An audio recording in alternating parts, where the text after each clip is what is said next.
Hi friends, ఈ వీడియోలో అయితే మనం SS Rajamouli hits and flops all Telugu movies list అయితే చూద్దాం. Number 1 student number 1. ఈ మూవీ 2001లో రిలీజ్ అయింది. ఈ మూవీ అయితే సూపర్ హిట్. నంబర్ 2 సింహాద్రి. ఈ మూవీ 2003లో రిలీజ్ అయింది. ఈ మూవీ అయితే ఇండస్ట్రీ హిట్. నంబర్ 3 సాయి.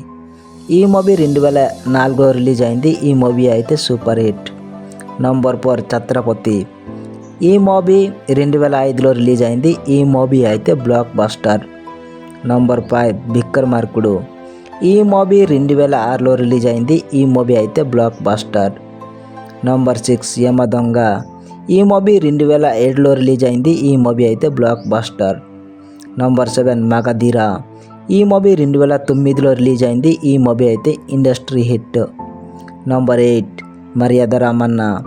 ఈ మూవీ 2010లో రిలీజ్ అయింది. ఈ మూవీ అయితే బ్లాక్ బస్టర్. నంబర్ 9 ఈగ. ఈ మూవీ 2012లో రిలీజ్ అయింది. ఈ మూవీ అయితే block buster. Number 10 Baahubali the beginning. ఈ మూవీ 2018లో రిలీజ్ అయింది. ఈ మూవీ అయితే ఇండస్ట్రీ హిట్. నంబర్ 11 బాహుబలి 2. ఈ మూవీ 2017లో రిలీజ్ అయింది. ఈ మూవీ అయితే ఇండస్ట్రీ హిట్. Number 12 RRR. ఈ మూవీ 2022లో రిలీజ్ అయింది. ఈ మూవీ అయితే ఇండస్ట్రీ హిట్. ఇది friends SS Rajamouli hits and flops all Telugu movies list అయితే. వీడియో నచ్చితే లైక్ చేయండి, షేర్ చేయండి. Thanks for watching.